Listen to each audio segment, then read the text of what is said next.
সদাচরণ দিয়ে মানুষ দুই ধরনের নেকি অর্জন করতে পারে। এক, তাহাজ্জুদ পড়ে যত নেকি হয় ভালো আচরণে তত নেকি হয়। দুই, নিয়মিত রোজা সিয়াম থেকে যত নেকি হয় ভালো আচরণে তত নেকি হয়। আয়েশা রাদিয়াল্লাহু তাআলা আনহা বলেন, আল্লাহর নবী বলেছেন, দুইটা আমলে যত নেকি হয় ভালো আচরণে তত নেকি হয়। এক, নিয়মিত রোজা থাকলে, বৃহস্পতিবার সোমবার রোজা থাকলে, প্রতি মাসে 3 দিন সিয়াম থাকলে, আরাফার 1 দিন সিয়াম থাকলে, মুহররমের 2 দিন সিয়াম থাকলে, শাওয়ালের 6 দিন সিয়াম থাকলে যত নেকি হয় ভালো আচরণে তত নেকি হয়। এই কথা রাসূল সাল্লাল্লাহু আলাইহি ওয়াসাল্লাম। নিয়মিত রাতে উঠে তাহাজ্জুদ পড়লে যত নেকি হয় ভালো আচরণে তত নেকি হয়।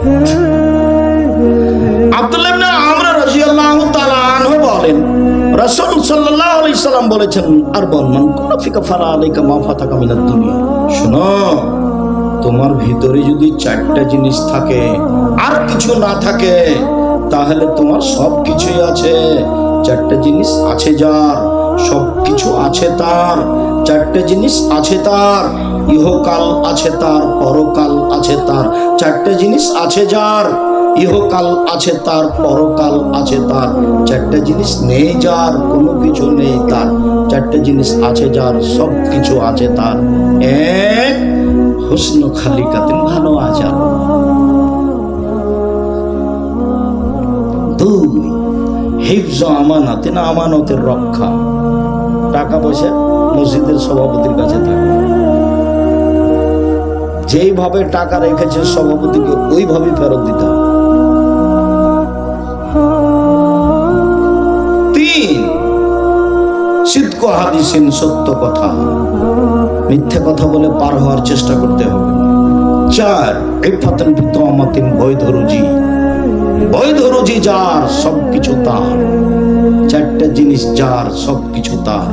4টে জিনিস আছে যার, সবকিছু আছে তার। 4টে জিনিস আছে যার, ইহকাল আছে তার।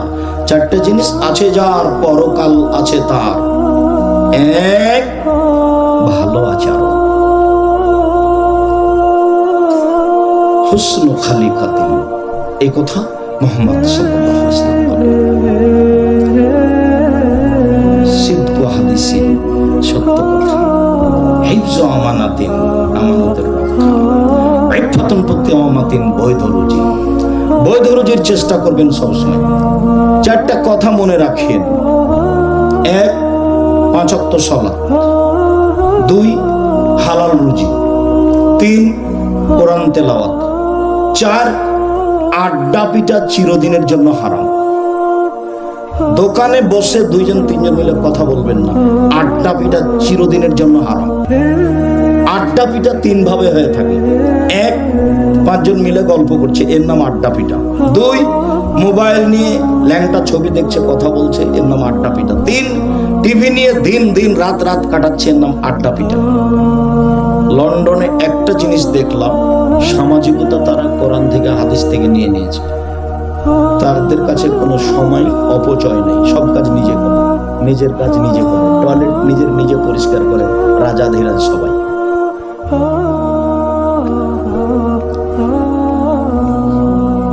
তো 4টে জিনিস মনে রাখতে হবে।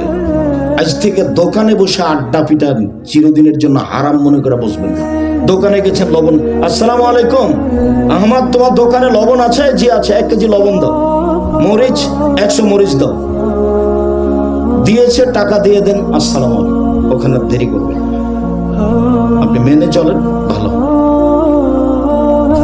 দোকানে বসে আছেন কেন? আমার মা যখন আমাকে বাড়ি থেকে বের করতেন তখন বলতেন, বেটা 1, দোকানে বসিও না। 2, কারোর সাথে বন্ধুতালি করো না। 3, প্রাইভেট পড়ায়ও না। 4, মানুষের বাড়িতে দাওয়াত খায়ও না। আমার মা নিরক্ষর, আমার খালারা তো সবাই একটু পড়া জানতেন, আমার মা মধ্যেখানে ফাঁকা। আমার মা থেকে বের হওয়ার সময় এই 4টা কথা বলতেন। তার একটা বলতে, দোকানে বসিও না। আমরা কোনোদিন চায়ের স্টলে বসিনি, এ যাবৎ কোনোদিন বসিনি। খুব নিরুপায় ছাড়া হোটেলে বসে খাই না। আছি তো অনেকদিন থেকে, 16 বছর ছাত্র জীবন, 34 বছর শিক্ষক জীবন, মানে বুড়িয়ে গেল। সম্মানিত দিনী ভাই, 4টা জিনিস মনে রাখবেন। 5 ওয়াক্ত সালাত, হালাল রুজি, কোরআন তেলাওয়াত। 24 ঘন্টায় যদি কোরআন পড়তে না পারেন, তাহলে অন্তত সূরা ইখলাস 3 বার পড়ে আল্লাহকে বলবেন, এই যে আমি কোরআন মাজিদ পড়লাম, এই যে দেখো আমি একবার কোরআন মাজিদ পড়লাম, 3 বার সূরা ইখলাস পড়েছি। অন্তত আপনি এই কথা বলে রাখেন যে আমি কোরআন মাজিদ পড়েছি, সূরা ইখলাস 3 বার পড়েছি। তাহলে আপনি নিজেকে বলতে পারবেন যে আমি আজকে কোরআন মাজিদ পড়েছি। কোরআন কিন্তু আপনার বিপক্ষে যেতে পারে। আল কোরআন হুজ্জাতুন লাকা ওয়া আলাইকা। কোরআন তোমার পক্ষেও হতে পারে, কোরআন তোমার বিপক্ষেও হতে পারে। কাজে নিয়মিত কোরআন পড়াতে অভ্যাসী হবে। 4 নাম্বার, যেখানে 2 জন বসে আছে সেখানে বসবেন না।